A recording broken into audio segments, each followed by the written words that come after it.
3, 2, 1. Muy buenas a todos, soy Pedro Ibar, esto es Emotion Me y hoy tengo el placer de presentaros de nuevo a un amigo, Albert Dompi, que hace ya 7 años fue uno de los primeros entrevistados del programa.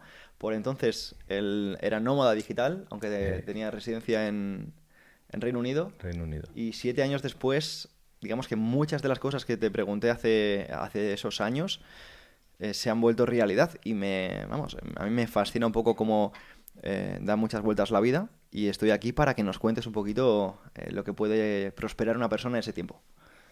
Bastante. De hecho, no te lo imaginas. Te pones unas metas y cuando te quieres dar cuenta, las has multiplicado y encima en la dirección donde menos te lo esperabas. Tú pensabas que iba a ser de una forma, pensabas que... De hecho, creo que te estuve contando cuando vinimos que no tenía ninguna empresa, yo creo. Estaba trabajando para una empresa de Londres, que llevaba allí 8 años, y creo recordar que estábamos hablando y yo te decía que sí, algo de informática, seguramente te contaría algo de hacer alguna aplicación. En mi cabeza yo tenía la idea de moverme por el mundo de la informática. Al final es lo más fácil, necesitas un ordenador y ya está.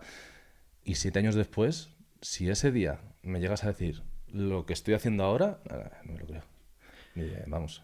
Me llama la atención, vale, ahora me encantaría que te presentaras y dijeras en qué proyectos estás metido, que seguramente algunas personas ya los conozca, pero me llama mucho la atención porque, como tú dices, tú venías del mundo de la informática, me acuerdo que me hablabas de emprender por entonces, porque tú no emprendías, tú eras Sí. más asalariado y demás, y estabas más enfocado pues tal vez a hacer programas para empresas o Ujú.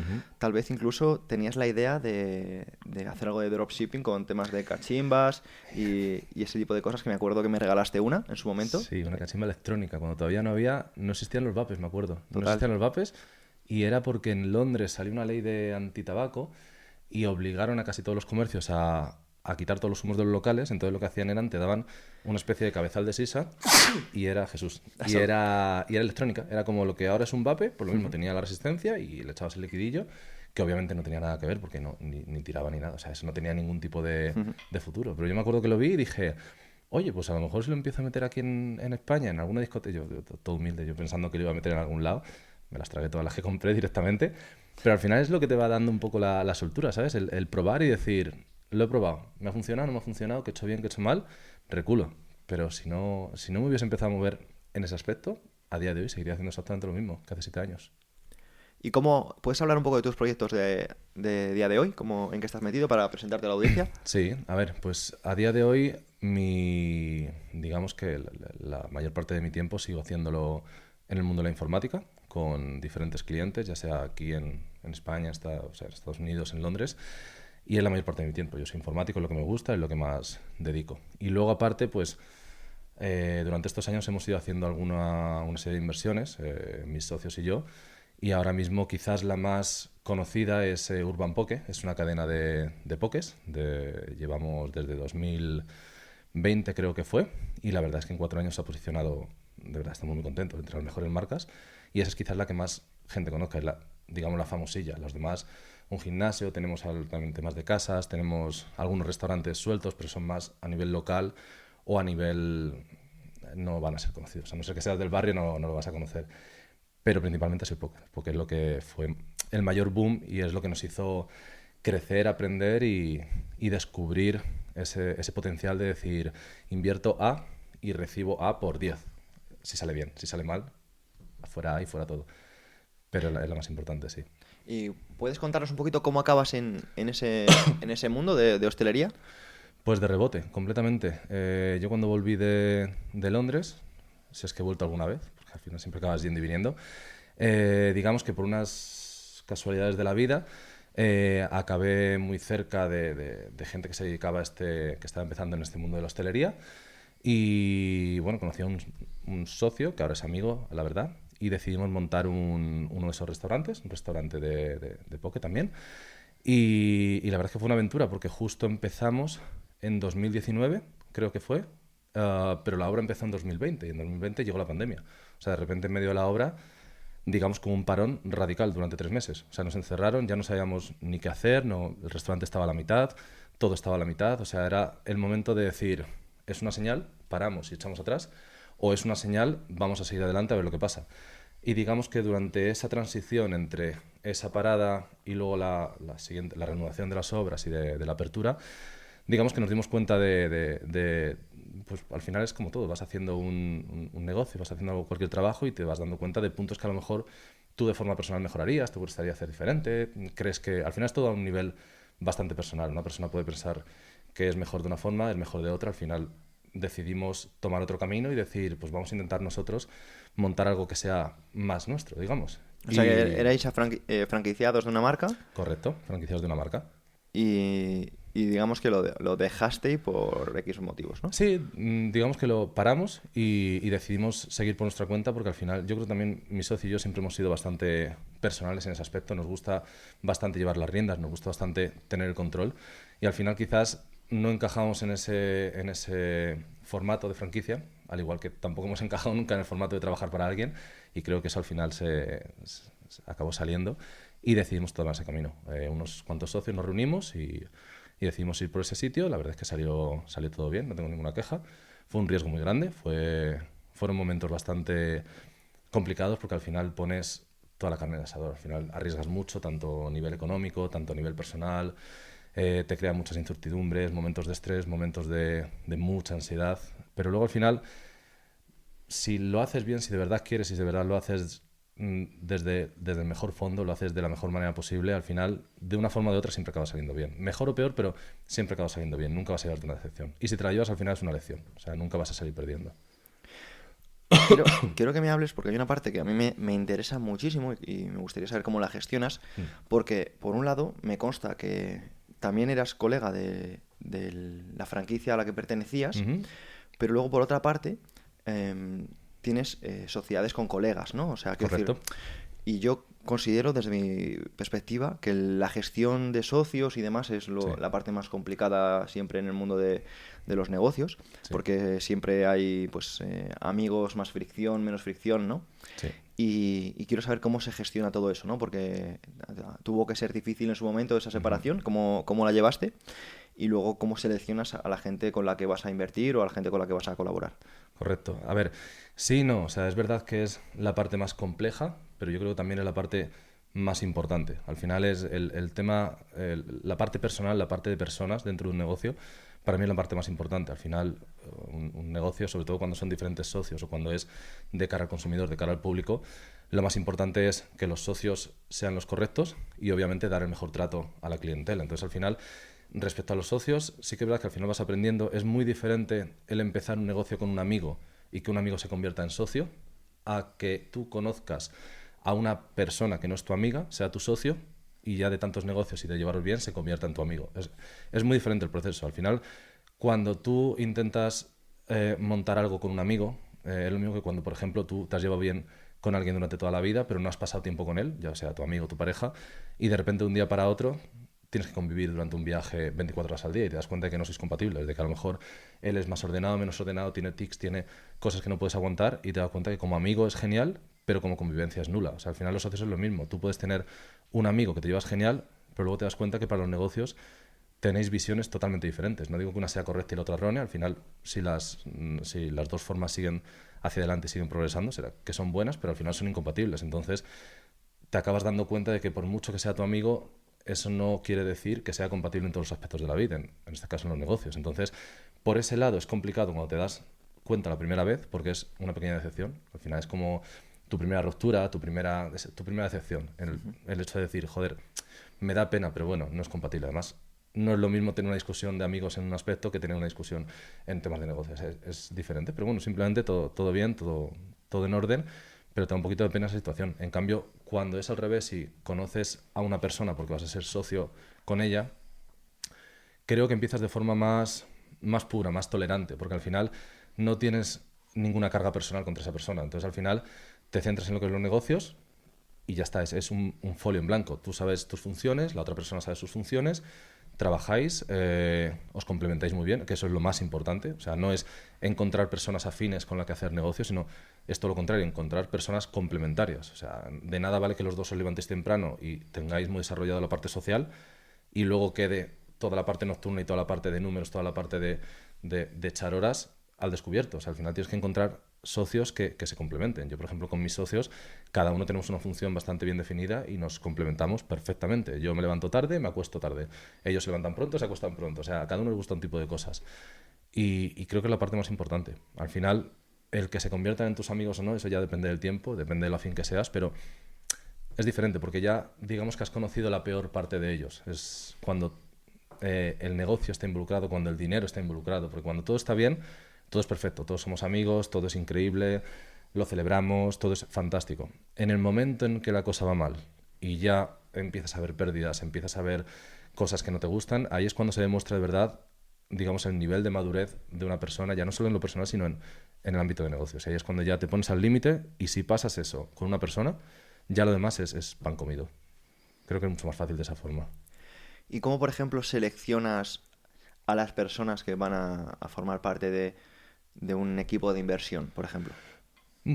Es complicado porque el término seleccionar, ojalá pudiera seleccionar. O sea, ojalá tuviese un abanico tan grande de personas desde la que poder seleccionar y decir, quiero montar un negocio contigo o no quiero. O sea, al final es complejo. Por mucho que te muevas en un mundo en el que ahora mismo bastante gente está emprendiendo, no tienes un abanico tan amplio porque al final, aparte de encajar con esa persona de forma personal, porque al final es tu socio, o sea, algo os tenéis que caer bien, como quien dice, sobre todo si os conocéis. A la hora de seleccionar, me baso más que a nivel personal de cómo es esa persona de puertas para adentro en su vida privada, es más bien cómo reacciona creo que diría ante la presión, sobre todo. Necesita haber visto a esa persona en algún momento de estrés, en algún momento complejo, sobre todo a la hora de, laboralmente hablando, o si ha tenido empresas, y ver cómo ha reaccionado y sobre todo saber los objetivos que tiene a corto y largo plazo. O sea, no es lo mismo que montes un negocio para ganar dinero fácil y rápido. O sea, que es complicado, pero mucha gente se mete en negocios para ganar dinero, obviamente. Obviamente. Pero es diferente que montes un negocio diciendo, joder, me gusta, creo que va a salir bien, es una inversión que tengo, pero no es mi fuente de ingresos principal. Yo ya tengo mi fuente de ingresos. Esto, digamos que si lo invierto y lo pierdo, no me va a repercutir en la vida. A que alguien se meta en el negocio como vía de escape, como diciendo, vale, solo me queda esto, la última oportunidad que tengo es montar este negocio y si no sale bien, no sé qué voy a hacer con mi vida. Entonces, en ese momento, ese tipo de perfiles es más complejo, porque por un lado pueden desvivirse y pueden ir al 100% y es perfecto si todo va bien, o sea, es un perfil perfecto si todo va bien, pero en cambio, si todavía no estás muy seguro de qué negocio va a ser o cómo va a ir, o es un poquito de incertidumbre y no vas muy a lo seguro, es un perfil muy complicado, porque de que salga bien depende su vida. Entonces va a haber una carga emocional muy grande y eso lleva fricciones entre los socios. Sí, algo que yo he comprobado es justo lo que comentas, que cuando alguien está en un momento de necesidad, no, digamos, no acaba siendo una buena opción, porque acaba, digamos, tomando las decisiones menos interesantes a largo plazo, ¿no? Ujú. Son personas que a lo mejor por esa necesidad miran muy a corto plazo al beneficio de hoy o de mañana y, digamos, se dejan encima de la mesa ese potencial que habría cuando una persona es más paciente y puede esperar un Correcto. poquito.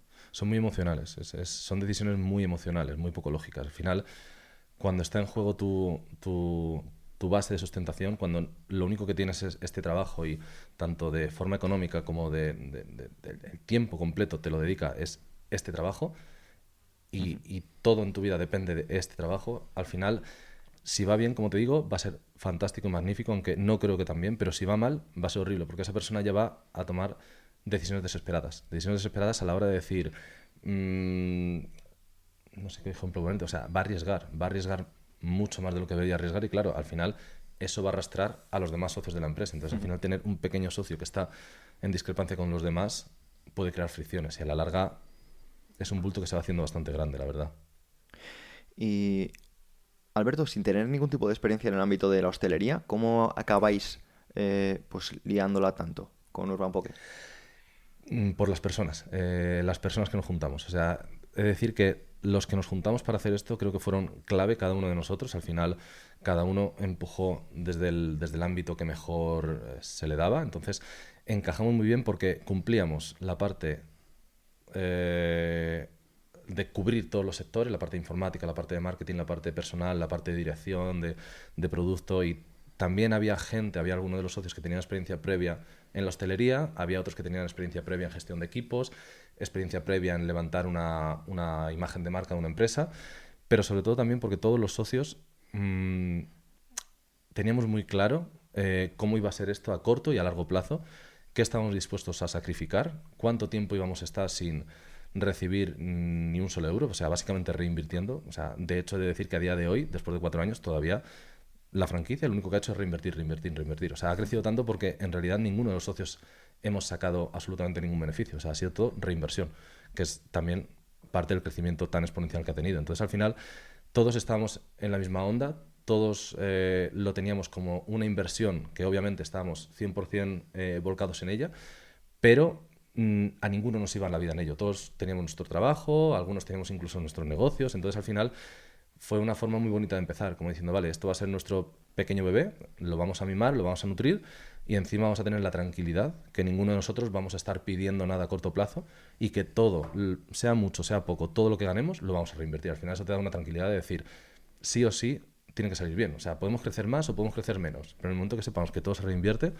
el crecimiento estará ahí. Y fue una explosión brutal. Sobre todo los 2 primeros años fue brutal. Doblarlo cada año en los restaurantes. O sea, ¿considerarías una clave de cara, por ejemplo, a emprender un negocio, no buscar el beneficio personal en un tiempo determinado? Depende de la situación que tengas. Como digo, al final, si tú decides empezar un negocio porque es lo único que te queda, o sea, tú tienes un trabajo, o sea, no lo toleras, no puedes trabajar más, entonces dejas de trabajar, coges tus ahorros y montas un restaurante, por ejemplo, ahora que hablamos de hostelería, quizás no es la mejor actitud, porque sabes que necesitas un beneficio mensual, o sea, al final no puedes tener esa actitud, pero en cambio, si tienes un trabajo normal, o sea, estás trabajando para alguien y tienes tus ahorros, tienes tu tiempo libre y quieres invertir en algo que no sea digamos lo típico de invertir en bolsa, invertir en cripto, invertir en algún tipo de pasivos que tampoco tienen mucha interacción, sino invertir en algo quizás con más riesgo pero que requiera más interacción, al final yo creo que la actitud no es intentar invertir para multiplicar el dinero o intentar invertir pensando que de aquí a X tiempo vas a recuperar toda la inversión o vas a empezar a recibir beneficios. Al final es todo lo contrario, es pensar y decir, vale, tengo X dinero, lo voy a invertir.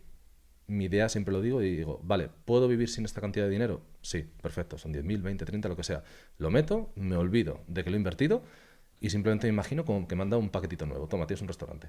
Pero no tengo en mente lo que me ha costado, por lo tanto no tengo en mente cuánto tengo que recuperarlo. Entonces al final es como un reset. Si yo a partir del segundo mes empiezo a recibir un pequeño beneficio al mes, para mí yo no estoy computando como que estoy recuperando la inversión que he metido, sino para mí ya es un paquetito que está creando dinero. Entonces eso te quita bastante ansiedad, te quita bastante presión de decir, tengo que dar el callo, tengo que demostrar que lo he reinvertido, que lo he recuperado, que está generando dinero. No, al final es montar paquetitos y recibir pasivos, para mí.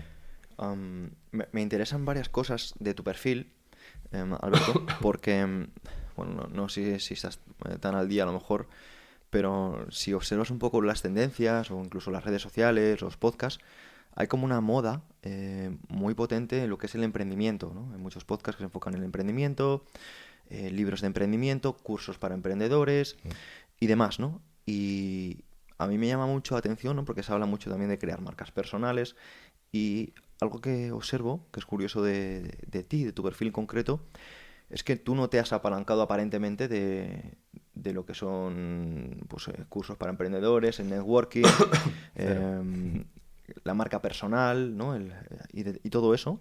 Y aún así, pues has tenido pues, o estás teniendo bastante éxito en el ámbito de la inversión y del emprendimiento. Creo que eres un perfil muy interesante para que nos hables precisamente de esta parte que está más en la sombra, que sois más perfiles más, digamos, profesionales y no tanto de apariencias, ¿no? Porque sí que vemos muchos, no, networking, emprende, este curso, hazte rico aquí, invierte acá. Y yo personalmente pues admiro más a la gente pues que no hacéis ruido, pero en cambio tenéis resultados, ¿no? Y 7 años después, ¿no? Como el bambú, 7 años después. pues empezáis a florecer, ¿no? Entonces, ¿podrías contarnos un poquito cuál ha sido la receta? Sé que esto es más complejo, ¿no? Pero ¿cuál ha sido la receta de tu éxito como emprendedor? A ver, me sigue haciendo gracia que la gente diga éxito como emprendedor. O sea, yo a día de hoy todavía no tengo bien asimilado el tema de eres emprendedor o no. O sea, esa etiqueta yo como que no la tengo. Sí que la estoy empezando a escuchar mucho en cursos, como tú dices, en podcasts, en temas de... obviamente todo el mundo consume redes. Me meto en Instagram y cada 2 por 3 me estoy recibiendo un haz networking, haz un curso de emprendimiento, emprende en una semana, haz, yo qué sé, dropshipping. En un mes vas a estar ganando 3.000 euros al mes sin ningún tipo de inversión. Luego te metes en el perfil de esa gente y dices, o sea, si yo quiero que alguien me enseñe a emprender, ya tiene que ser un buen emprendedor y alguien que me haya demostrado que él ha conseguido emprender. Y ya te digo yo que esa gente no da cursos. O sea, esa gente como mucho te acercas a ellos, te pueden acoger, te pueden dar consejos, pero esa gente que ha emprendido y le ha salido bien no monta cursos normalmente. Hay gente que sí que se dedica y la verdad es que yo he hecho algún que otro curso y he de decir que me han sorprendido bastante, otros no, pero algunos sí que me han sorprendido Si bastante. quieres Porque al compartir final... alguno para que el oyente pueda, pues... Sí, mira, el último que he hecho fue uno de un chico que se llama Manny, que vive en Dubái, que es... no sé exactamente, no recuerdo exactamente cómo se llama, pero es el último curso que tiene, que creo que era de 0 a 1 millón, que te enseñaba un poco a cómo montar una empresa 360. O sea, es decir, no es un curso que se dedica a decirte a dropshipping, a tal, cual no te da una receta hecha como una dieta. O sea, lo que te dice es, te da todos los ingredientes. Te dice 360 cómo se monta una empresa de arriba abajo, desde la idea, desde el tema del personal, recursos humanos, todo, absolutamente todo, hasta incluso ya más adelante en los últimos capítulos te enseñan temas de facturación, temas de elusión fiscal, como lo suelen llamar, te da toda la receta. Entonces, el cómo lo apliques ya es cosa tuya. Es más complejo porque quizás como punto de entrada o sea, te puedes sobrepasar porque dices, Dios, cuánta información, no sé por dónde empezar. Aunque sí que está muy bien estructurado, pero si ya tienes más o menos una idea o ya tienes una empresa, es genial porque te va a tocar puntos que no concibes. O sea, a mí me ha tocado puntos que no lo concibí. Voy a decir que todavía no he acabado, todavía estoy ahí porque me han entrado bastante en negocios últimamente, pero para mí ha sido de los que más me ha gustado. Los demás no, sin más. Pero en cuanto a lo que decías, el tema de cursos, yo es que al principio nunca he estado muy de acuerdo con el tema de hacer cursos de empresas o cursos. Al final, cada empresa, cada emprendimiento es diferente. O sea, no te van a dar una fórmula mágica, ni va a haber un libro que te dé la fórmula mágica para ser millonario o para montar una empresa. O sea, cada empresa y cada persona es un mundo. O sea, quizás un negocio que a ti te funcione como Pedro, a mí como Alberto no me funciona. O sea, a lo mejor tú tienes una tolerancia a la pérdida, una tolerancia al estrés, una tolerancia a la gestión de personas que yo no tengo. Yo prefiero hacer un negocio de informática porque es con mi ordenador, estoy en mi zona segura y lo puedo llevar adelante. Entonces, no va a haber nada que sea la receta mágica. O sea, es todo lo contrario. Tienes que leer mucho, tienes que informarte mucho y escuchar mucho para que alguna de ellas te haga un clic o en conjunto te ayudan a crear una imagen. Y yo creo que ahí es donde la gente y donde muchas de las personas que hacen cursos se equivocan. Intentan convencerte de que tienen la receta mágica para hacer dinero siento meterme con esto todo el rato, dropshipping, es que lo has dicho justo tú antes, Sí. pero muchas veces te centran en decir, no, trabajas de 8 a 8, quieres ser tu propio jefe, quieres obtener ingresos, tienes 3.000 euros en la cuenta, haz este curso, me das 1.000 a mí, inviertes 2.000, empiezas a hacer dropshipping y no te preocupes que vas a ser millonario, vas a dedicar 1 hora al día en hacer anuncios de YouTube.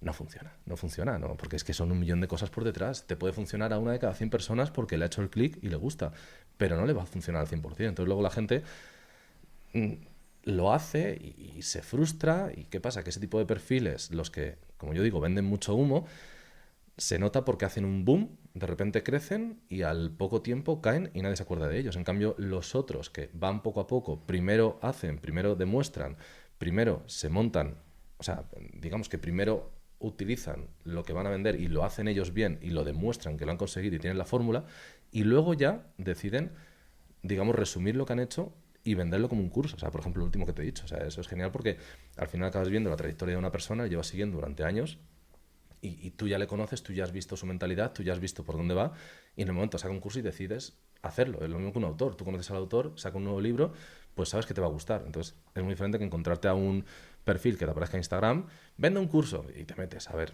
pues lo más seguro es que te frustres. Entonces, eso es el tema de los cursos. El tema del marca personal, eso es bastante más complejo. Marca personal, te refieres al crear una marca digamos, en redes y utilizar tu marca para vender, ¿no? Un Sí, poco más. sí, sí. Eso es un arma de doble filo. O sea, te puede salir muy bien si lo sabes llevar, pero la gente se piensa que es montar una marca, ser famoso, tener seguidores y tu vida va a ser más fácil porque te van a invitar a restaurantes, te van a invitar a todos los sitios, te van a reconocer por la calle, con subir una promoción te van a pagar o vas a vender más. Pero en cambio el peso y el precio que tienes que pagar es brutal. O sea, tienes que mantener una constancia, tienes que mantener un estatus, tienes que mantener un nivel. Si tú hoy subes un vídeo que ha tenido X de repercusión y mañana tiene la mitad, te va a deprimir. O sea, vas a entrar en una caída, porque decir, ¿por qué no funciona? Te vas a volver loco, vas a intentar subir otro, al final nunca vas a llegar a ese pico. Y cuando te piensas que ya ha acabado, vuelves a tener otro pico más alto. Entonces te crea otra dependencia. Al final vives completamente dependiente de la opinión de personas que ni siquiera conoces y que no sabes cómo contentarlas, que hoy de repente les gusta A y mañana les gusta B. Y seguramente te vas a echar tú la culpa porque tu contenido ya no está a la altura, pero a lo mejor simplemente ha cambiado la tendencia. Entonces al final te crea una dependencia brutal. Yo prefiero 1000 veces más, como tú dices, estar, como quien dice, en el anonimato, que me conozca la gente que me conoce, tengo mis amigos, tengo mi grupo, antes que estar completamente expuesto, pero porque yo también, digamos que he estado muy cerca de gente que está muy expuesta y me he dado cuenta que el peso es grande. O sea, me he dado cuenta estando con ellos de forma íntima y de forma personal, estar con ellos día a día y ver lo que cuesta el mantener ese estatus, lo que le dan vueltas a, joder, he subido esto, no ha tenido el engagement que yo quería, lo voy a borrar, lo voy a subir mañana a tal hora, o estar de viaje y tener que estar pendiente de crear un contenido porque no puedes dejar Instagram para durante una semana porque te penalizan, o no poder subir, yo qué sé, estar depresivo durante una semana porque ha pasado algo de forma personal y tener que mantener ese flujo constante de información y subir contenido y hacer como si no pasase nada. Al final estás mostrando una vida que no es. O sea, al final estás mostrando una vida idílica de me levanto pronto, hago la colada, me da tiempo a estudiar, me da tiempo a meditar, me da tiempo a leer, me da tiempo a entrenar, como bien, cocino perfectamente, paso tiempo con amigos, me bebo una cerveza y me acuesto pronto. Y lo repito todos los días de la vida, es mentira.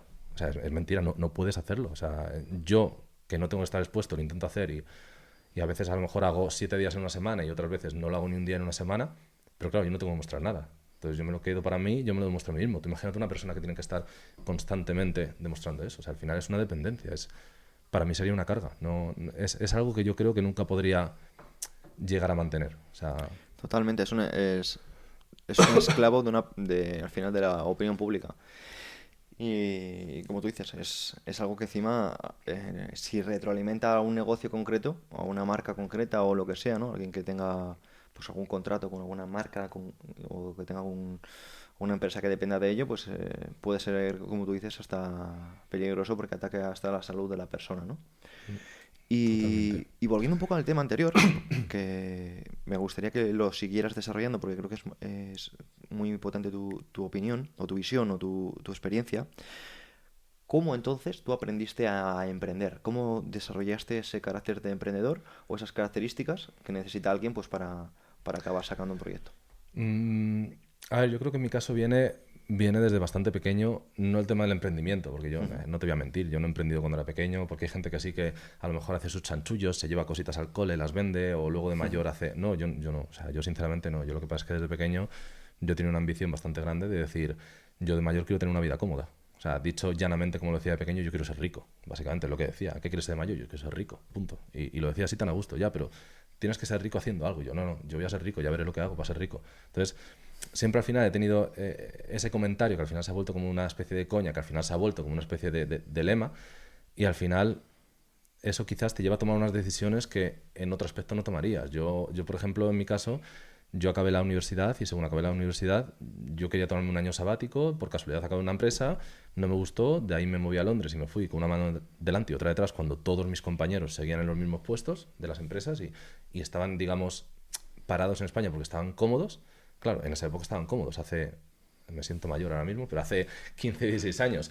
Pero en ese momento se vivía muy cómodo. Yo trabajando de socorrista ganaba 1000 y pico euros al mes trabajando de socorrista 8 horas. Ahora ni te cuento. Entonces, esa gente se quedó acomodada, se quedó un poco tranquila, decir, ¿para qué me voy yo a Londres a ganar un poco más si estoy bien aquí? Entonces, claro, el cambio fue brutal. Quedarse aquí en España un poquito estancado, a yo irme 7 años, 8 años a Londres y volver, al final eso te empieza a meter otra especie de mentalidad, sobre todo estando fuera. Son gente que valora mucho más el trabajo, va a trabajar de verdad y no a calentar la silla. Hay mucha competencia, tienes que ser el mejor de los mejores para seguir subiendo y subes y subes y subes.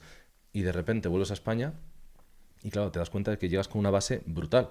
Entonces en ese momento, claro, el tema del emprendimiento no me salió porque ¿Qué yo quería significa una emprender. base brutal? ¿Podrías poner ejemplos para que las personas lo Sí, aterricen? una base brutal. Por ejemplo, en términos yo te digo porque yo al final he trabajado de informático, de programador. Entonces, en España el nivel medio que hay en lo que, hablando de programación, es un nivel bastante medio, bastante bajo. O sea, no sueles encontrar de forma fácil perfiles potentes de programación, pero más que nada porque esos perfiles van a ir buscando al que mejor les pague. Y en España tampoco es que las empresas puedan pagar mucho comparado con otras empresas de Estados Unidos, de UK, básicamente, y sobre todo ahora con el trabajo en remoto, o sea, y sobre todo desde la pandemia. Ya antes de la pandemia existía el trabajo en remoto, pero es que después de la pandemia ha sido brutal. O sea, no encuentras perfiles buenos, porque cualquier perfil que sea bueno, y tú le dices, una empresa española, y le dices, mira, te vamos a pagar, es que no sé los salarios que se están manejando ahora, ¿vale? Un perfil medio, un salario medio. Te vamos a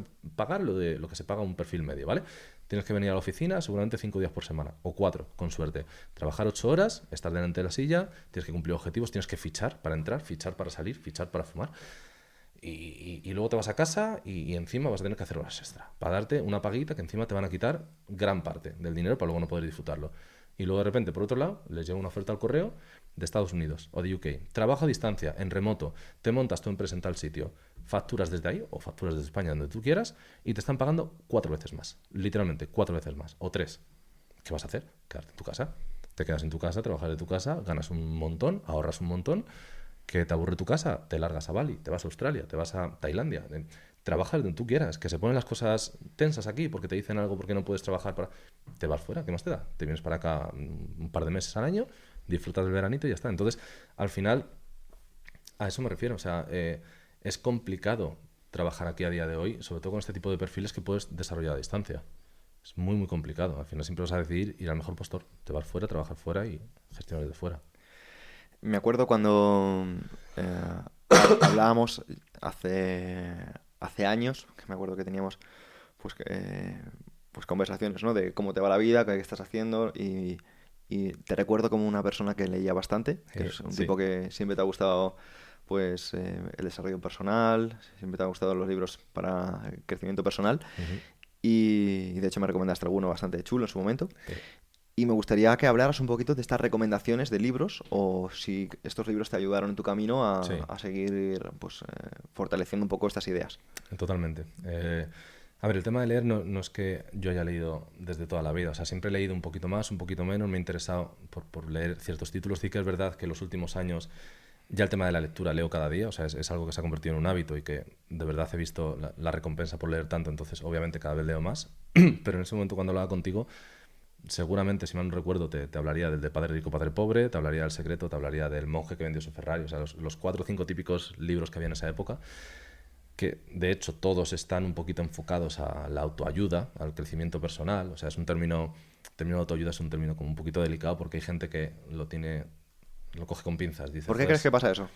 porque yo creo que, sobre todo la gente que no suele leer o la gente que tiene una idea un poco errónea de sí misma, se toma los libros de autoayuda como que si te los lees es que algo mal tienes. O sea, es que necesitas que te ayuden. Un libro de autoayuda muchas veces se ve como en plan de, estás perdido, no sabes qué quieres. ¿No? O sea, como un poquito loser, un poquito, ¿sabes? Cuando en realidad el término autoayuda no es como mucha gente piensa. En realidad el término autoayuda es una forma o sea, un tipo de género que tú lees y seguramente te va a aportar algo, te va a aportar herramientas para ayudarte a llevar mejor ciertas áreas de tu vida. Puedes tener un poco de autoayuda en psicología, autoayuda en economía, autoayuda yo qué sé, en espiritualidad, en lo que quieras. Entonces, al final son herramientas que te van dando para tú saber gestionar tu forma de ser y saber qué es lo que quieres y lo que no quieres. Te ayuda a ver experiencias de otras personas, te ayuda a ver experiencias te ayuda, es autoayuda. Es un término que en vez de ir a un psicólogo, en vez de ir a X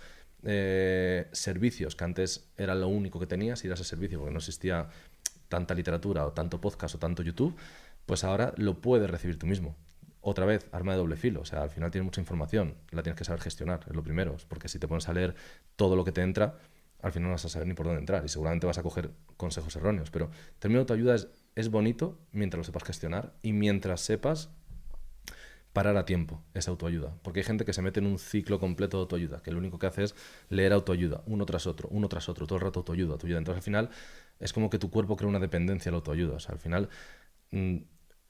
creas problemas que no sabes que tienes y que tienes que solucionar con el próximo libro de autoayuda que te hayan recomendado. O sea, al final tienes que saber cuándo parar ese tema de autoayuda. Ya lo sabes, tienes las herramientas, has mejorado. En vez de autoayuda pasa al siguiente nivel, ya pasa a algo más técnico, ya pasa a algo más específico. Has leído una autoayuda en psicología, pues el siguiente que ya no sea tan autoayuda, que ya sean herramientas más técnicas que te sirvan para añadir lo que ya tienes, porque si no es... Sí, por poner un ejemplo, o sea, si ya has leído un libro como El monje que vendió su Ferrari, que te dice que empieces a cuidar tu cuerpo, Correcto. pues ya no sigas reiterativo aquí, lee un libro sobre nutrición. Correcto. Y otro libro sobre técnicas de respiración. Y otro libro sobre técnicas de entrenamiento, ¿no? Para que al final lo que seas es una persona que utiliza esto de una forma práctica para la mejora tangible, ¿no? de su vida. Pues, ¿qué libros recomendarías o consideras que te han ayudado a ti en este camino? Otra vez, es complejo porque al final es personal. O sea, es personal, pero bueno, al final como estamos viendo un perfil, ¿no? Sí. Se podría ver que dentro del tema del podcast, entrevistas, pues están los perfiles más extrovertidos, ¿no? Sí. Que ellos mismos te cuentan Todo. los libros que les ha ayudado, cómo han mejorado, los podcasts que escuchan, Sí. quiénes son sus mentores, ¿no? Y hay personas como tú, pues que hay que tirarles un poquito más de la lengua Sí. porque son más introvertidas, ¿no? Entonces, ¿qué libros dirías que han ayudado a Alberto? A ver, venga, libros. He de decir que depende de la época en la que estés, te va a servir un libro más que un libro menos. Yo ahora te puedo decir hace 7 años, de hecho, por ejemplo, te comentaba que El secreto me encantó cuando me lo leí. Es un libro que si a día de hoy no me lo hubiese leído y me lo leo hoy, no me habría gustado, sinceramente. O sea, porque es demasiado genérico y demasiado esotérico para mí. Entonces, me vino en un momento perfecto porque necesitaba ese libro, necesitaba cambiar mi mentalidad, absorbí lo mejor de él y empecé a... Y lo puedo utilizar. En cambio, me lo leo ahora y no. Entonces, depende del momento en el que estés en tu vida, si estás un poco más iniciando el tema de la lectura, estás empezando a descubrirte un poco, a tener un poquito de curiosidad por qué te gusta, qué no, yo me iría a ciertas bases. O sea, tenemos en la economía la base de Padre Rico, Padre Pobre. O sea, es un libro que para mí me lo leí y me metió en el mundo de la economía, en el mundo de las finanzas. Si estamos en el mundo de la autoayuda, por ejemplo, hay un montón de libros que te van a ayudar. Que El monje que vendió su Ferrari, como me has dicho. El tema del secreto, que al final es un poco esotérico, hay que cogerlo con pinzas, pero el resumen del tema de la ley de la atracción, de haz el bien, recibirás el bien, pase lo que pase, es muy buena base si la coges bien. Psicología, hay un libro que se llama La paradoja del chimpancé, creo recordar. Sí. Ese, que es muy bonito porque al final te enseña temas de psicología mostrándote tu cabeza como si tuvieses un chimpancé salvaje. O sea, es muy bonito, que luego te da a quizás estudiar la PNL o te da para estudiar el lenguaje corporal, el lenguaje de las emociones, todo, comunicación no verbal. O sea, al final es buscar, como digo, los míticos libros de cada uno de los sectores. Quiero aprender economía. Busca qué es lo más genérico en economía. Padre rico, padre pobre. Léetelo. ¿Qué te gusta de ahí? ¿Te gusta la bolsa? ¿Te gusta el real estate? ¿Te gusta las finanzas? ¿Las criptos? Vale, pues te gusta el real estate. Cómprate un libro de real estate. ¿Te gustan las criptos? Cómprate un libro de qué es Bitcoin. Aprende qué es Bitcoin, qué es la blockchain. A partir de ahí piensas invertir. O sea, al final, busca la base que todo el mundo tiene en común. Lo más seguro es que te guste. Y dentro de ese libro ya vas a encontrar quizás por qué camino seguir automáticamente. O sea, es la ley de la atracción. O sea, vas a atraer, vas a saber qué es lo que quieres. Y si no, el algoritmo de Instagram te lo va a decir, no te preocupes. O sea, literal. Bueno, cuidado con el algoritmo. Alberto, antes has dicho, cuando era más chaval, tenía en mi mente que iba a ser rico de mayor. ¿Con qué cifra consideras que una persona es rica? ¿Con qué cifra? ¿O cuánto es una persona rica?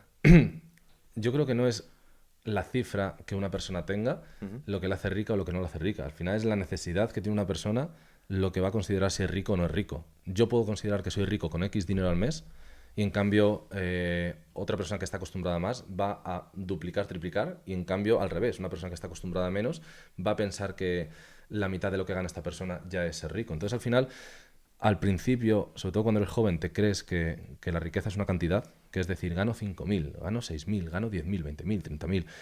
Tú crees que eso es rico, es mentira. O sea, cuando llegas a una cifra te parece poco y quieres más, y quieres más. Nunca vas a conseguir ser rico con la cifra que tú pensabas. Entonces al final, cuando llevas en ese proceso y ya te has dado la hostia, como quien dice, varias veces, de decir, pues ya gano esto, pero no soy lo rico que yo pensaba. No, sí, eres lo rico que tú pensabas 4 años atrás. Lo que pasa es que en este proceso de 4 años tus necesidades han cambiado, tienes gustos diferentes, tienes más responsabilidades y necesitas más dinero para ser lo que tú consideras rico. Entonces vas a más.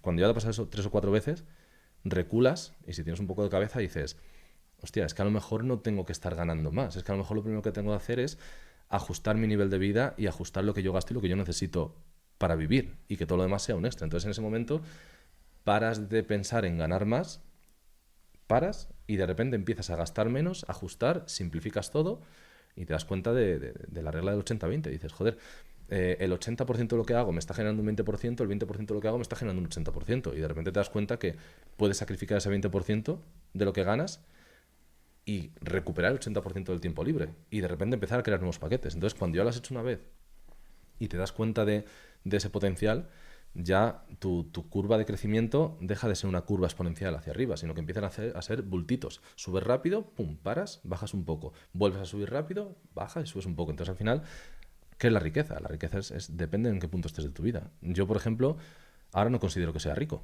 pero a lo mejor cuando tenía 16 años, considero que la posición que tengo ahora mismo es de ser muy rico. Va cambiando. Yo ahora mismo los gustos que tengo, pues los ajusto muchísimo, vivo con un 10% de lo que ingreso y eso me permite tener la tranquilidad de decir, por muy mal que me vayan las cosas, no voy a perder el 90% de los ingresos. Entonces, por muy mal que me vayan las cosas, mi nivel de vida no va a cambiar. Decía Kiyosaki, ¿no?, que la riqueza se debería medir por el tiempo que eres capaz de mantener tu estilo de vida o tu nivel de vida sin necesidad de ingresar.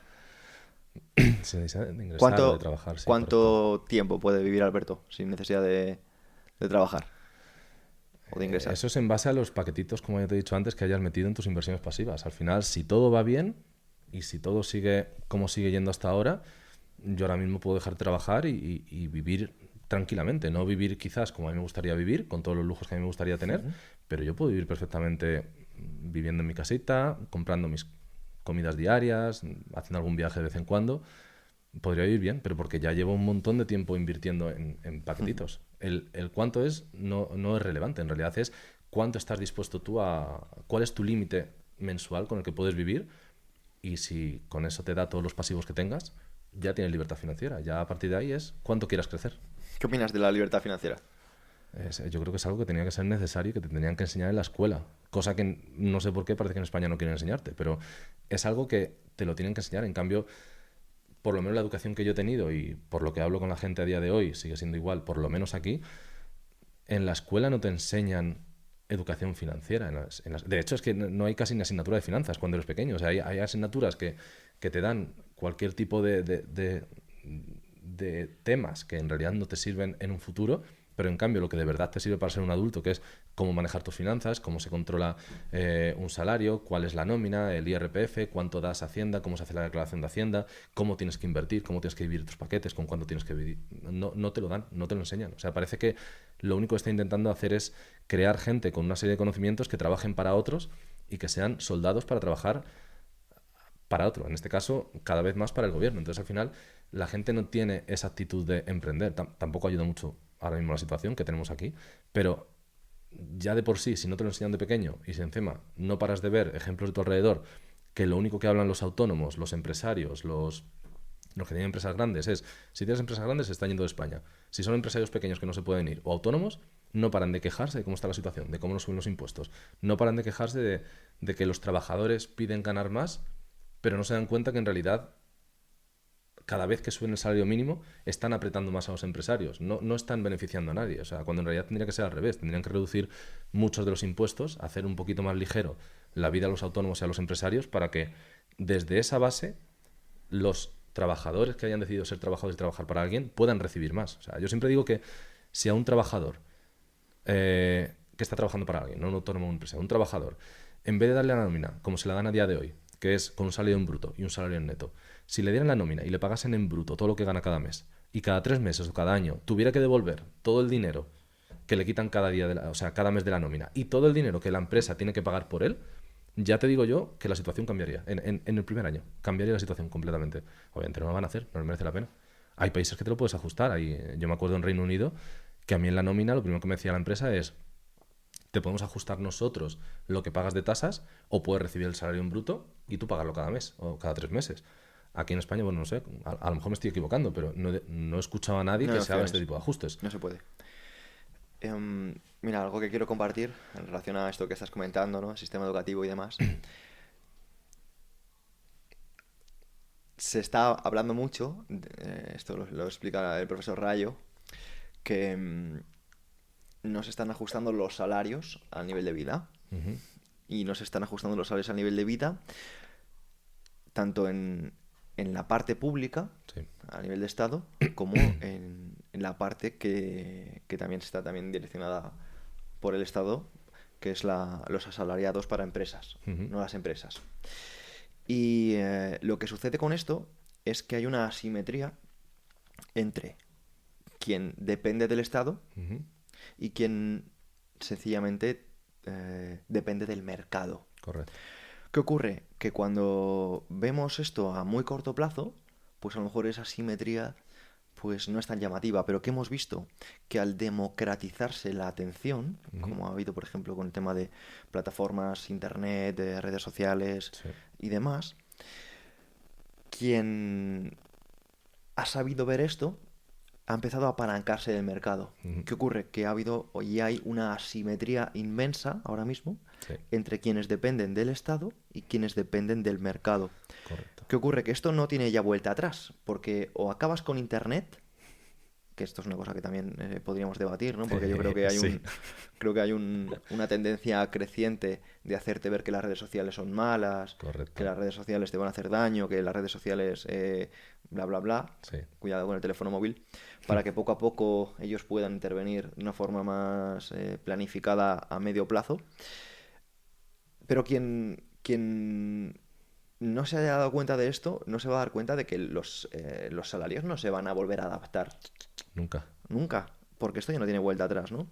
Entonces, la posición es que yo creo que, no sé si lo has leído, pero yo hace unos 10 años leí un libro que tienen Donald Trump Kiruyaki. y Kiyosaki, Ese no me lo he leído todavía. Me falta por leer. que es Why We Want to Be Rich, que es porque queremos que seas rico. Sí. Y justo comentaban precisamente esta teoría, la teoría de que ser rico en el futuro no va a ser una cuestión de estatus, Ujú. sino va a ser casi de pura supervivencia. Totalmente. Totalmente. A ver, yo creo que esto va muy ligado a... Es que hay un montón de películas que tratan este tipo de temas y que Bueno, hace unos In cuantos Time. años... In Time, había uno también, una que me encanta, que es Ready Player One. Una que era No, no lo he como... visto. Pues es brutal, o sea, además es que es muy friki como yo. Y es de unos...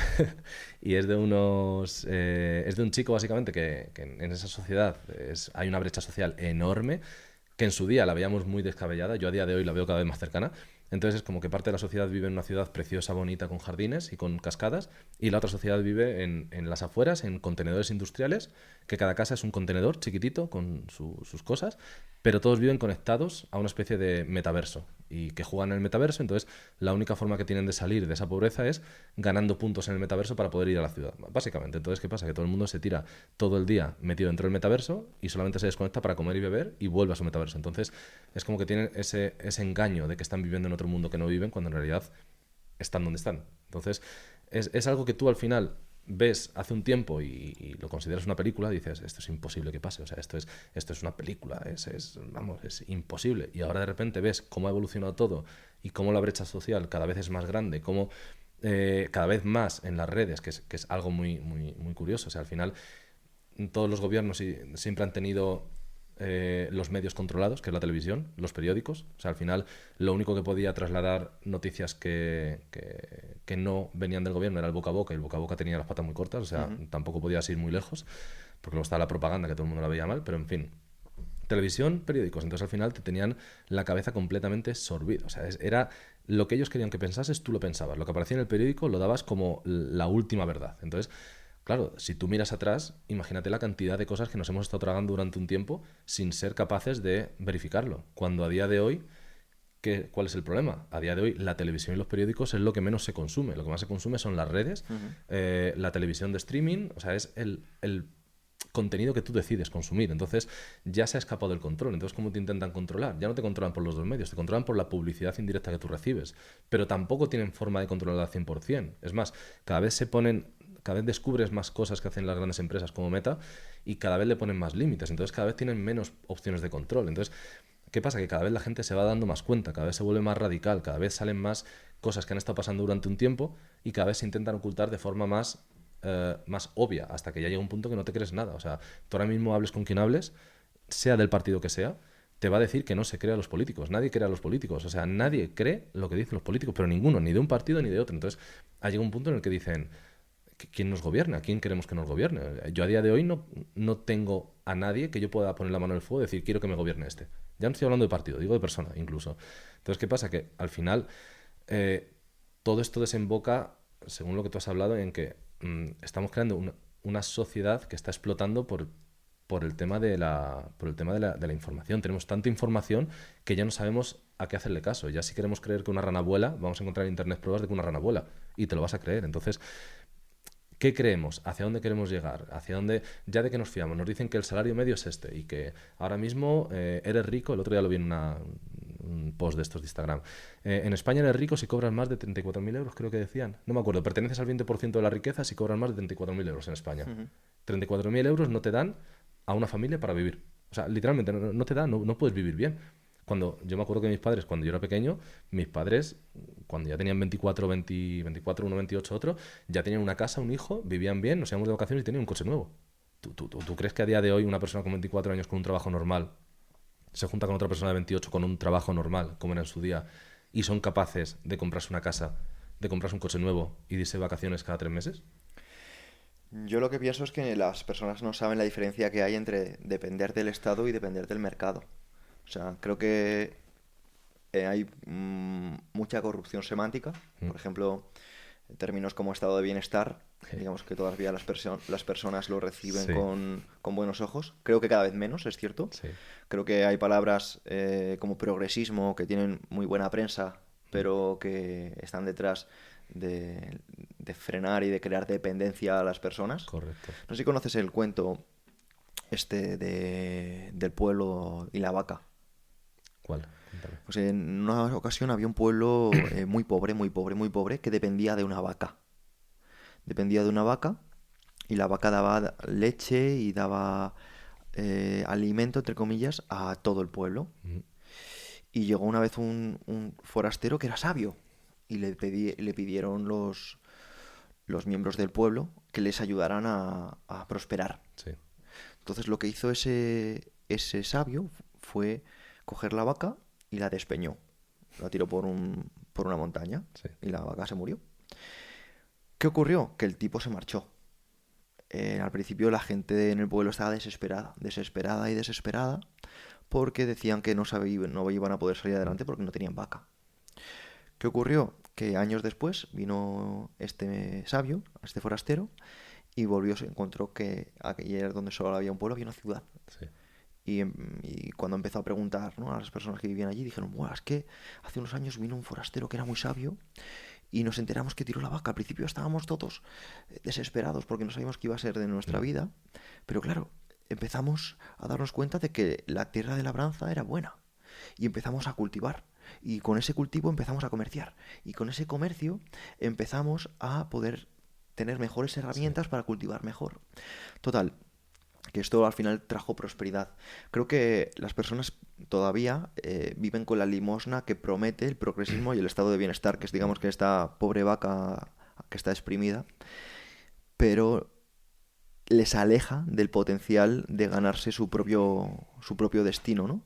Pero por el miedo, yo creo que también. Al final no conocen otra cosa. Al final, desde pequeño, les han metido la idea en la cabeza de que si tú estudias y eres el mejor de la clase, o por lo menos eres bueno y tienes un trabajo decente, y ya si puedes ser funcionario, lo mejor del mundo. Entonces, te venden esa idea de que va a ser tu vida normal y buena y vas a recibir lo que te mereces, lo que te mereces, lo que siempre dicen, y luego te das cuenta cuando eres mayor de que vas creciendo y has hecho todo lo que te pedían, pero no tienes lo que mereces ni lo que te han prometido. Entonces, al final, vives engañado completamente, pero no conoces nada diferente, porque tú ya has llegado a una edad en la que es muy complicado reeducarte y empezar Claro. a mirar atrás y tomar otras decisiones, como invertir, como crear tu propia economía, la gente todavía confía en que va a haber pensiones, Esto tú se ya no vas llama a tenerlas. indefensión aprendida.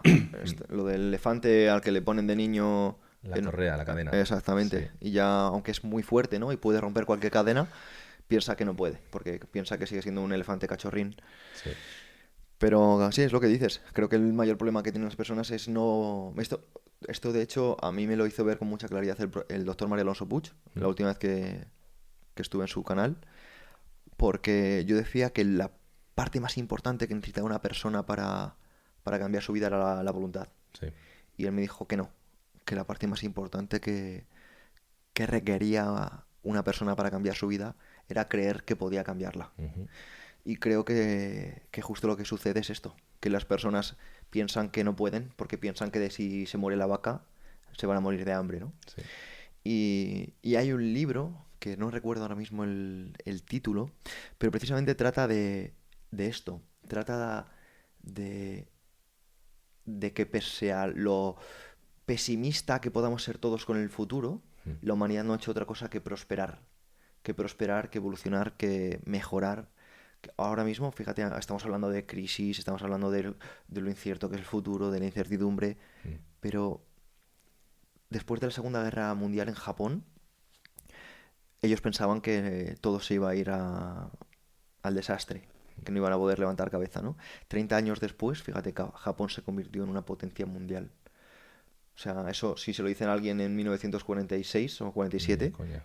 nunca lo hubieran pensado, ¿no? Pero al final explica como muchas veces en la humanidad vemos todo como muy oscuro y cuando pasan los años nos damos cuenta de que no hay otra cosa que prosperidad, prosperidad y prosperidad, ¿no? ¿No te acuerdas cuando hablaban del efecto 2000? En Windows, efecto 2000, me acuerdo. ¿Te acuerdas, no? Sí, que todo se iba a ir al traste. Que todo se iba a ir al traste, ¿no? Y al final, pues fue también el inicio de un momento de gran auge y prosperidad, ¿no? En todo el mundo. Pero al final yo creo que también es la actitud que tú tomas. O sea, al final es como todo, tanto como sociedad como personas, depende de lo que te pase, el cómo actúas es lo que al final te da los resultados. A ti te puede pasar lo peor a dos personas iguales le puede pasar lo peor del mundo y una va a seguir adelante y la otra no. ¿Por qué? Es por la actitud que tienes.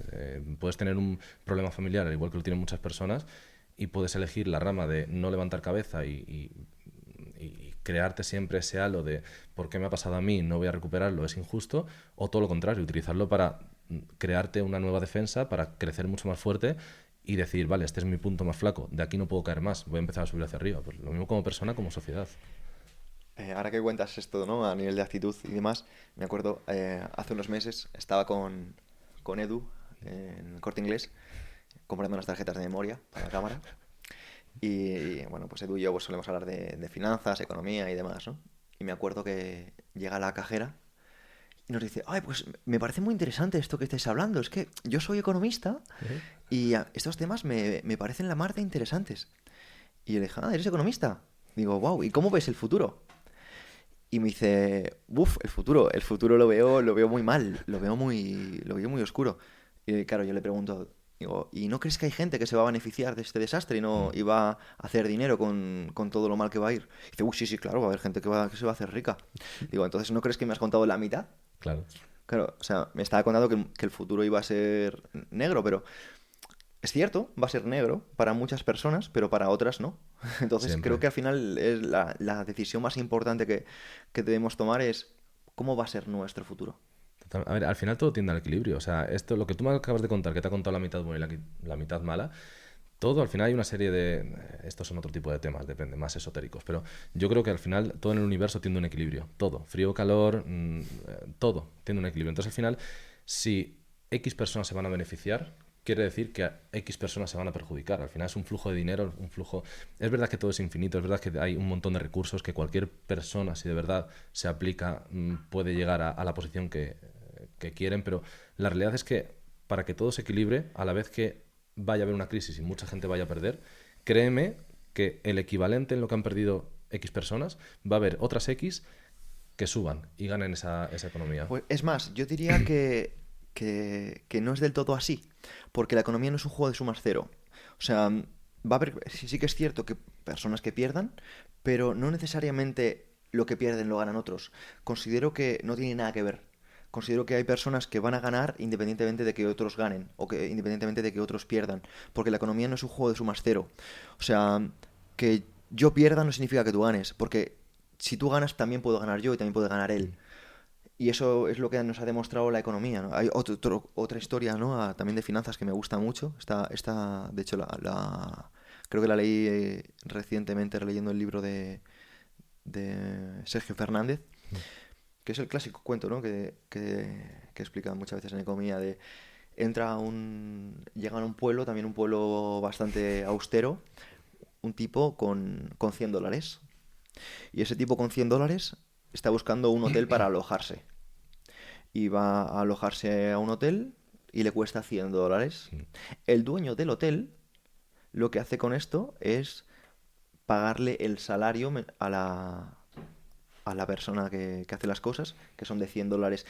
Esa persona se da, por lo visto, un masaje de $100. La masajista le puede comprar la bici a su hijo que cuesta $100. Y cuando el dueño de la bici cobra esos $100, dice, qué bien, ojalá pudiera vender más bicis. Entonces lo que hace es se compra un curso de ventas, que curiosamente se lo compra a este forastero. Este forastero le enseña a vender, cobra estos $100, recupera eso que había puesto en el hotel cuando había llegado, y este vendedor de bicis aprende la venta online y recupera estos $100 vendiendo otra bici online. ¿Qué ocurre? Que todos han ganado aquí. ¿Cuánto dinero realmente había circulando? 100. Solo había 100, pero ¿quién se había beneficiado? La masajista, el dueño del hotel, la persona que se encargaba de las habitaciones. O sea, todo el mundo se ha beneficiado solo por un dinero que circulaba, porque la economía no es un juego de sumas cero. Entonces, todos podemos, y de hecho por eso, tanto en el mundo de la empresa, sobre todo ahora mismo en el tema de marketing, marcas, se anima mucho a las personas a que suban los precios. Y lo hacen porque cuanto más alto sea el precio, más implican las personas tanto que participan en la venta de una forma de que te van a querer aportar mucho más valor, mucha más atención por lo mismo, como la persona que ha pagado ese servicio que le va a dar más valor. Porque tú que eres una persona que, digamos que vives bien, ¿no? Al final, ¿cuándo le das más valor a las cosas? Cuando has pagado por ellas, ¿no? Algo que no has pagado mucho, que no te ha costado esfuerzo, que no te ha costado sudor, ahí se queda, ¿verdad? Y por eso quería hacer este apunte para dar a entender que la economía no es algo de yo gano, tú pierdes. Estoy de acuerdo, pero relativamente. Al final, es verdad que no es de suma. O sea, como he dicho, los recursos son ilimitados. No quiere decir que porque yo me haga rico tú vas a ser pobre. Pero obviamente si yo voy a ganar más dinero es porque ese dinero ha venido de algún sitio. Porque básicamente no se ha creado. Entonces, al final, cuando yo me refiero a que tiene un equilibrio, obviamente todo el mundo se puede meter en el bando que él quiera. Tú puedes elegir estar en el bando del que pierdes o en el bando del que ganas, porque al final eso lo va a delimitar tus decisiones. Pero al final, cuando yo me refiero que la economía acaba siendo un equilibrio, por mucho que yo gane X, ese dinero ha venido de algún sitio. Si ha venido de ventas, eso quiere decir que X personas han gastado X dinero para yo tener ese dinero. Si eso viene de clientes, es que X empresa se ha gastado ese dinero en mis servicios. Al final es un equilibrio. Si yo estoy ganando es porque alguien se ha gastado para que yo gane ese dinero. A eso me refiero con el equilibrio, que en realidad tienes que saber muy bien en qué lado colocarte. Si tú eres el que gasta por encima de tus posibilidades o si tú eres el que vives por debajo de tus posibilidades y ganas más de lo que gastas. Eso al final es lo que delimita en qué lado de la balanza estás. Si tú eres una persona que ganas, por decirte algo, 3.000 euros al mes, pero en realidad tu nivel de vida es de 2.900 euros al mes, estás ahorrando 100 euros cada mes, que de hecho dudo que los ahorres, cuando te venga algún imprevisto, vas a pedir un crédito. Ese crédito se va a convertir ya no en un crédito de 3.000 euros, sino que va a crecer cada mes porque no lo vas a poder pagar con esos 100 euros que te sobran cada mes. Entonces, al final, el hecho de vivir con el 90%, el 100% de lo que cobras, lo único que te está haciendo es seguir dentro de lo que Kiyosaki llamaba la carrera de la rata. Tienes que saber en qué lado ponerte, son tus decisiones. Tú decides si ser ostentoso e intentar demostrar que estás en un nivel en el que no estás e intentar mantenerlo, que ya te digo yo que es muy caro mantener ese nivel, o ser humilde, saber dónde estás, saber en qué posición estás y vivir muy por debajo de donde tú estás viviendo para que a largo plazo vayas creando esa riqueza para que puedas conseguir estar donde antes estabas ostentando. O sea, es diferente, es como tú bien dices, no es un juego en el que cuando uno gana el otro pierde, pero sí, o sea, depende de la actitud que tú tengas, depende en qué lado de la balanza te quieras colocar. Sí, en eso estamos de acuerdo. Alberto, hay una cosa que a mí me llamó mucho la atención de ti y que curiosamente estaba leyendo un libro de finanzas hace poco y comparten las personas más ricas del mundo. Y es que, Ojalá. que miran al milímetro sus gastos. Todo. Y yo me acuerdo que hace poco me comentabas cómo gestionabas el tema hasta de los viajes, Sí, la compra de billetes y demás. todo, todo. Y me hacía mucha gracia. Decía, "Ma, qué curioso, Alberto, ¿cuánto puedo aprender yo de este señor?" A ver, es curioso. A ver, por un lado, el tema del control del flujo, o sea, yo creo que es algo básico. Si quieres empezar a aprender de finanzas, lo primero que tienes que saber es en qué posición estás. No puedes aprender de finanzas y querer mejorar si no sabes en qué posición estás o te da miedo. Y para empezar a hacer eso, yo literalmente empecé metiendo día a día lo que me gastaba cada día. O sea, a día de hoy es imposible hacerlo, pero yo cuando tenía 25 años, pues vivía en Londres y metía que me gastaba en un chicle. En una aplicación metía que me había gastado en un chicle. Entonces al final de mes veía lo que había gastado y lo que había ganado. Eso se convertía a 3 meses, a 6, a tal. Llevo haciendo eso 6 años. Ahora es muy divertido ver cómo eran mis finanzas hace 6, 7 años y ver cómo son ahora, incluso inversiones y todo. Entonces, por un lado, tienes esa parte que tienes que tener ese control del efectivo, o sea, es algo básico. Eso al final te va a llevar un poco a saber cómo progresar, a saber ajustarlo un poco, que es lo que estábamos hablando antes.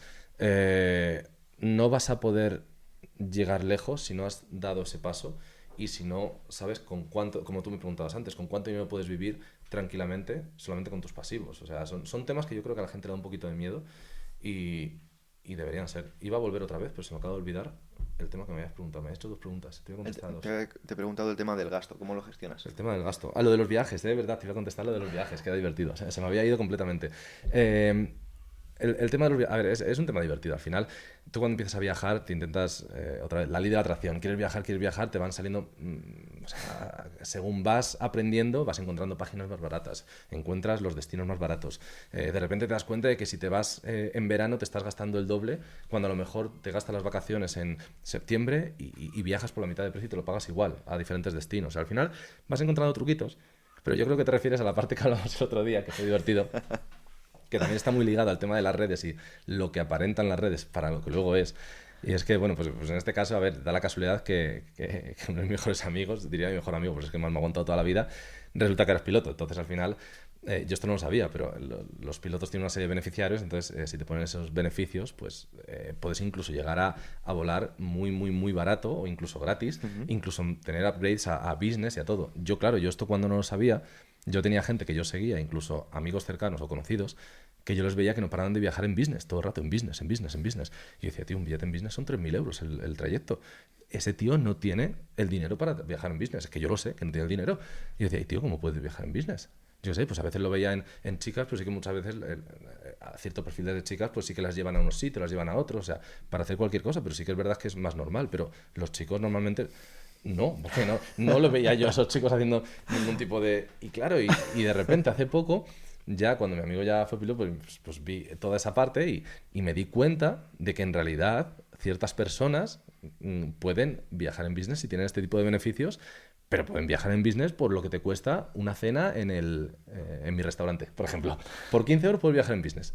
Limitados, pero puedes viajar. Entonces, claro, de repente te abres las puertas y dices, coño, si es que las redes es todo mentira, es que no te puedes creer absolutamente nada. Tú te crees que una persona es rica porque viaja en business, porque va a estos restaurantes y porque va a una villa o porque tiene este coche, y cuando de repente conoces a la persona, te das cuenta de que el coche es alquilado o es de un amigo, pero se ha hecho no sé cuántas mil fotos que va subiendo de vez en cuando, que solo está en 3 yates en su vida, pero va reciclando las fotos del atardecer, del amanecer. Yo he llegado a ver, te lo juro, voy a decir chicas, pero porque solamente he visto a chicas. Yo no he visto a ningún chico hacer esto, pero seguramente también lo hacen, ¿vale? Pero en este caso chicas que se llevaban diferentes bikinis a los barcos o diferentes bikinis a las fiestas o diferentes conjuntos cuando iban a un coche para hacerse fotos y subirlas a días diferentes.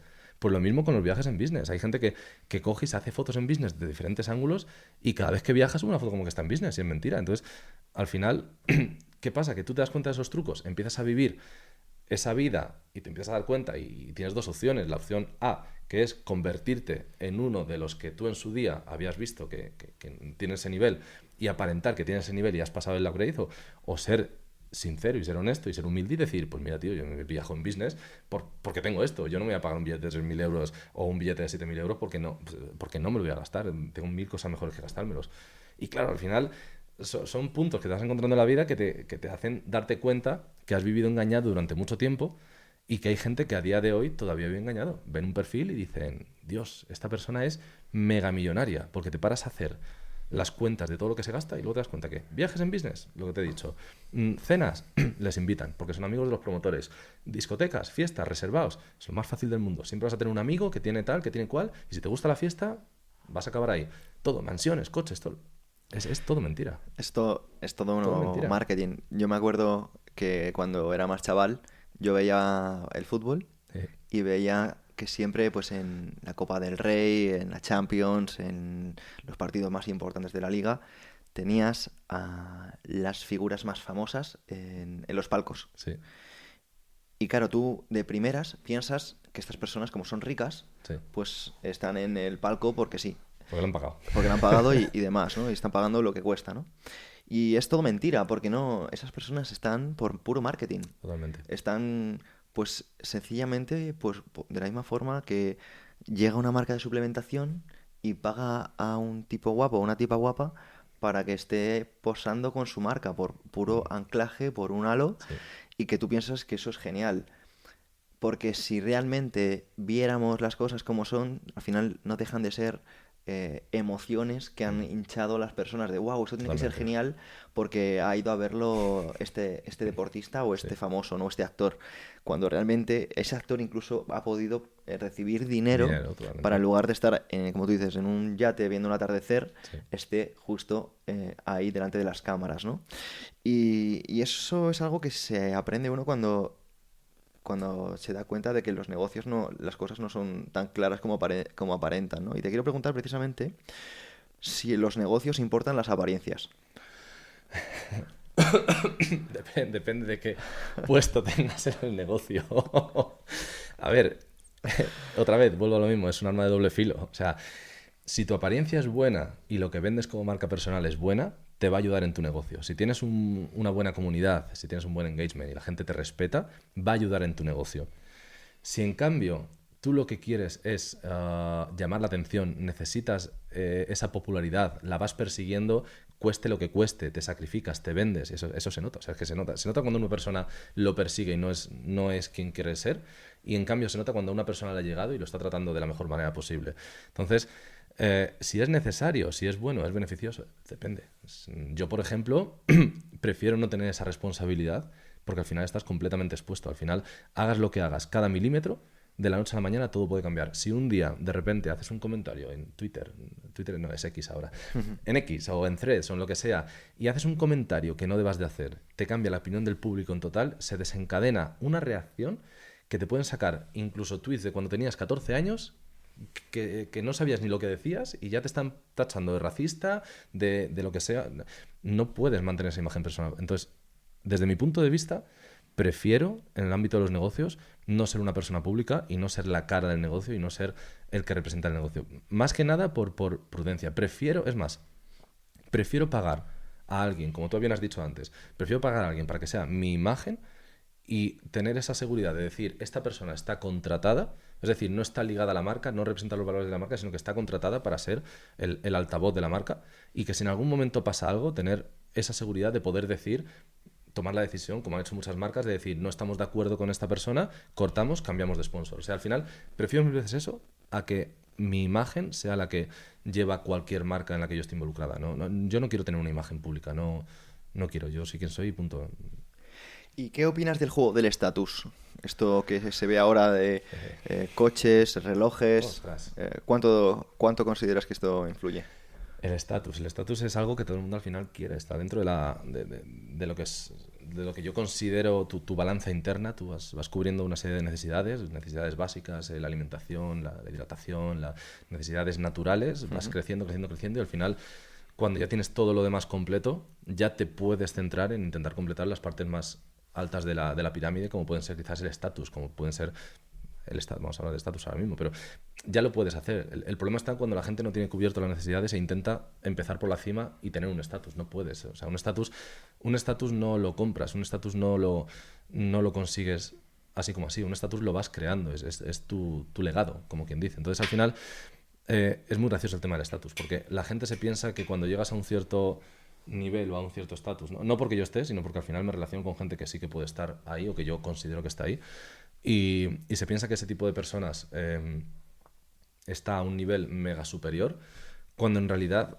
según vas creciendo y según vas teniendo más estatus o más nivel económico o más nivel social o más nivel, si estás en la fama o lo que sea, al final todo te cuesta menos, al final gastas menos, al final, pero porque al final se crean conexiones, empiezas a conocer gente que tiene negocios, que tiene empresas, que tiene este tipo de influencia. Entonces al final no te cuesta lo mismo el consumir, yo qué sé, por ejemplo, conoces al dueño de un restaurante y siempre vas a cenar a ese restaurante, la gente desde fuera piensa que te estás gastando los 250 euros por cubierto que cuesta, cuando en realidad a lo mejor conoces al dueño y estás yendo gratis, pero porque tú le estás dando otros servicios gratuitamente. Entonces al final os estáis ahorrando los dos. Entonces el tema del estatus es un poco abstracto. La gente, yo creo que crea un halo a ciertas personas que no es el que debería tener, y en cambio hay otras personas que sí que lo deberían tener y no lo crean porque tampoco lo muestran. Entonces el estatus es muy ambiguo. Hay gente que considera que tú vas a tener un estatus muy alto por ser famoso y alardear de ciertas cosas, cuando en realidad a lo mejor yo considero que el estatus lo tiene un escritor que haya conseguido llegar y cambiar la vida de muchas personas, o alguien que haya ganado el premio Nobel, o alguien que sea muy bueno en programación y que yo lo admiro. O sea, eso es para mí el estatus. Para otra persona el estatus puede ser rico y tener 4 Ferraris. ¿Y cuál es la mayor pérdida de tiempo? La mayor pérdida de tiempo. La mayor pérdida de tiempo. Instagram. Yo creo que la mayor pérdida de tiempo la pierdo en Instagram cuando me pongo a mirar Reels y soy consciente y tengo un bichito dentro de mí diciendo, estás perdiendo el tiempo, y bajo otra vez. Estás perdiendo el tiempo y bajo otra vez. Venga, solo este.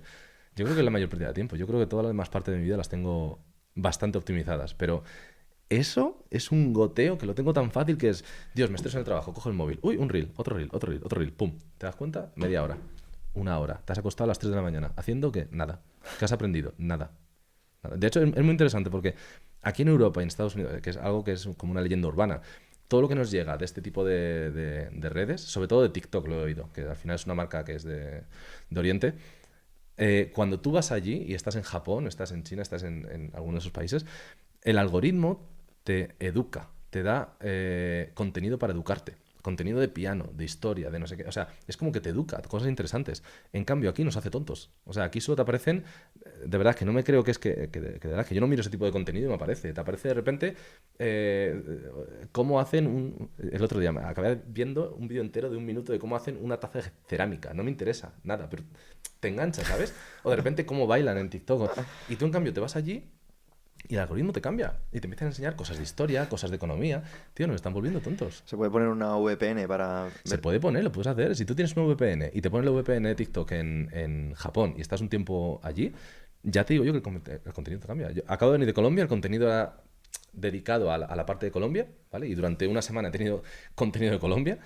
Si tú te vas y te pones un VPN en Japón y empiezas a consumir contenido de Japón, sobre todo en TikTok, te vas a dar cuenta de que es completamente... Es que no vas a poder obligar a que el algoritmo te muestre bailes, porque no hay bailes. No hay bailes, tío. No, bueno, tampoco entiendo mucho el japonés, pero no hay. Es increíble. Interesante, Alberto. No sé si te acuerdas, hace unos 7 años ya te pregunté que cómo te veías en 5 y decías que estabas buscando un poco de estabilidad y de hecho que estabas incluso gestionando la ansiedad crónica. Te quiero preguntar si has conseguido estas 2 cosas que comentaste. Estabilidad. Estabilidad económica la tengo ya, gracias a Dios, pero eso se puede perder de la noche a la mañana. Estabilidad emocional también, estabilidad mental. Creo que he llegado a un equilibrio bastante grande ahí. Es decir, que a lo mejor una vez cada 3 meses me da un poquito de desequilibrio, que también lo veo normal, pero ese aspecto creo que sí que lo he logrado. En cuanto a la ansiedad, eso es más delicado. O sea, la ansiedad crónica es que es una parte de mí. O sea, la tengo aquí en mi hombro todo el día. O sea, no... Yo estoy en un estado... Es como Hulk. Estoy en un estado constante de ansiedad y por eso no tengo ansiedad. Porque estoy en un estado constante de ansiedad. Es literal. Yo soy ansiedad pura. Entonces, vi la película esta de... ¿Cómo se llama? Inside Out, la de las emociones. Sí. Que creo que este año ponían la ansiedad. Sí.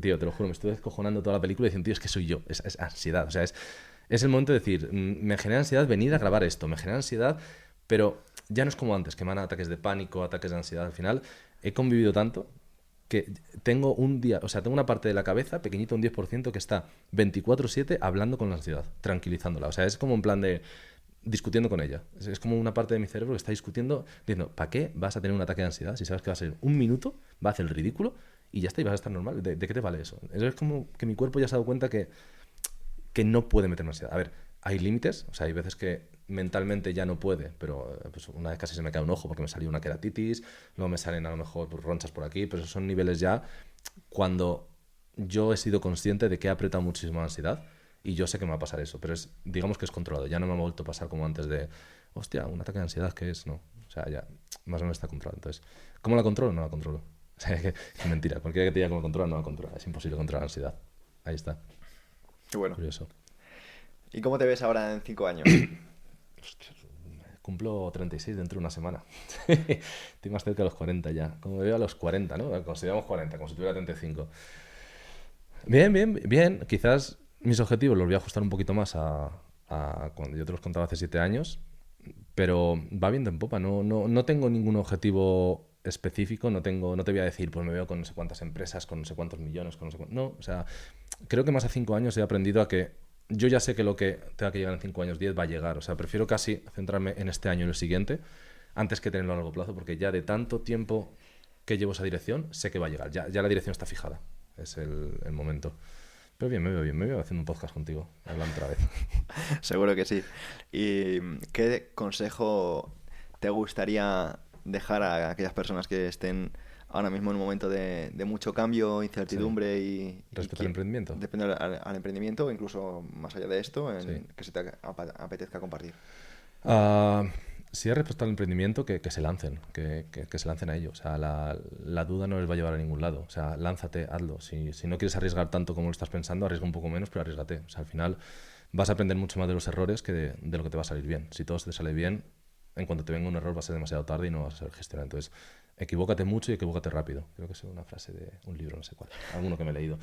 Y respecto al no el emprendimiento, no sé, mira, ya que estamos hablando de libros, lee. Es que es lo más fácil, es gratuito. Lee mucho, aprende, lee de todo tipo de cosas, no te centres en si quieres economía, lees economía, no. Un día de repente yo me he leído libros de poesía, así, sin venir a cuento de nada y oye, me han hecho despejarme. He descubierto las autobiografías hace poco cuando yo creía que no me iban a entrar ese tipo de temas. Prueba, o sea, lo mismo. Si no te equivocas, no vas a saber que te guste lo que no. Y lo peor que puede pasar es que aprendas algo y que encima descubras algo que te gusta nuevo. Entonces, eso lee ahora mismo. Pues a mí me ha encantado volver a estar contigo 7 años después, 7 que ese es años. uno de los primeros entrevistados y justo pues te comentaba, ¿no? Como algunos invitados que habéis pasado ya años después, os pusisteis ciertos objetivos que os habéis cumplido y a mí me ilusiona un montón porque se ve muchísimo esta evolución de la persona y es muy agradable de ver. Muchas gracias, Gracias. Alberto, tío. Gracias. Hasta la próxima.